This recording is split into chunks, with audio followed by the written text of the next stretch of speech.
કપરાડાના બારપુડા ગામે સ્મશાન ભૂમિના અભાવે ખુલ્લામાં અંતિમ વિધિ કરતા લોકોને હાલાકી। વરસાદમાં તાડપત્રીના સહારે અંતિમ વિધિ કરવા લોકો મજબૂર બનતા તંત્ર સામે રોષ।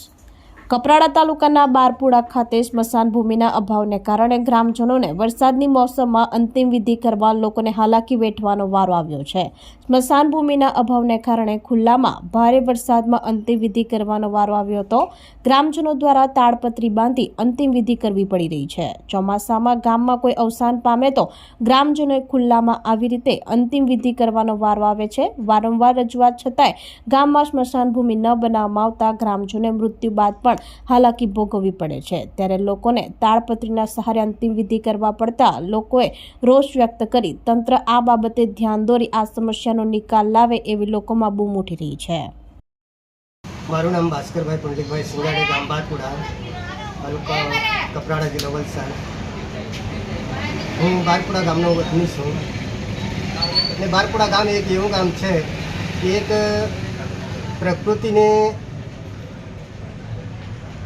પ્રકૃતિ સાથે સંકળાયેલું ગામ છે એ બારપુડા ગામ।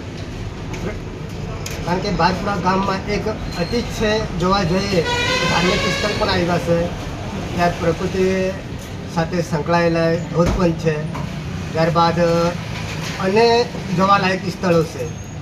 પણ વર્ષોથી અમે માગણી કરતા આવ્યા છે સરકાર પાસે, હજુ સુધી એનું કોઈ વિકસિત થયું નથી। ઘણા વર્ષોથી આવેદનપત્ર આપ્યા છે, અરજીઓ આપી છે, ઠરાવો પડ્યા છે, પણ હજુ સુધી એનો કોઈ નિકાલ થતો નથી। ત્યારબાદ રોડ રસ્તાઓ છે, આજે જોવા જઈએ એક બારપુડા મૂળ ગામથી 12 કિલોમીટરના અંતરે ધોરાપડા ગામ આવ્યું છે, એનો રસ્તો 12 કિલોમીટર જેટલો લાંબો રસ્તો છે।